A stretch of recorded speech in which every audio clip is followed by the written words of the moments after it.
Hello, ka-vineyard friends! Samahan niyo ako till the end. Kalyusing, soil, at seedlings. Handa ka na? Tara, let's begin! Ang cuttings lumakas. Handa nang itanim. Gaya ng utak kapag pinagsikapan. Mag-aral ng husto mga ka-vibes. Huwag panghinaan dahil ang kaalaman, panghabang buhay na yaman. Wow! Ang ganda ng resulta ng ating kalyusing mga ka-vibes. Tunay ngang sa tamang proseso may tamang progreso. Kaya laging tandaan, care today, harvest someday. Ito pala mga sangkap natin mga ka-vibes. Tara, mikos-mikos muna tayo. Tamang halo, tamang lasa. Mix soil na nutrisyon para sa masarap na ubas. Lutong lupa para sa matamis na bunga. Ang perfect mix soil recipe. Vineyard vibes sa lupa'y pag-asa. Bilang guro, aral at buhay ay sinasabuhay sa bawat oras. Tara na't maka-vibes. Sama sa pag-aalaga. Cuttings ng grapes. Gabay sa bawat takbang. Walang madali pero puno ng saya.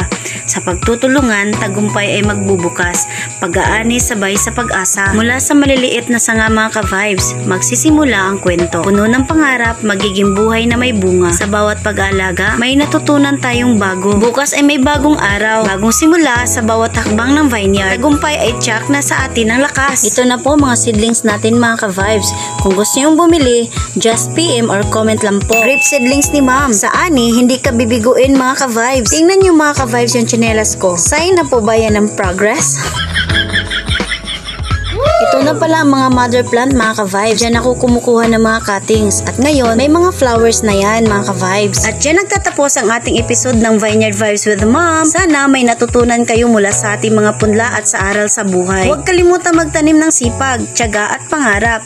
Dahil tulad ng ubas, lahat ay aanihin sa tamang panahon. Kita-kits ulit sa susunod nating kwentuhan. Huwag kalimutang mag-like, share at subscribe. Hanggang sa muli, happy planting! Bye-bye! God bless!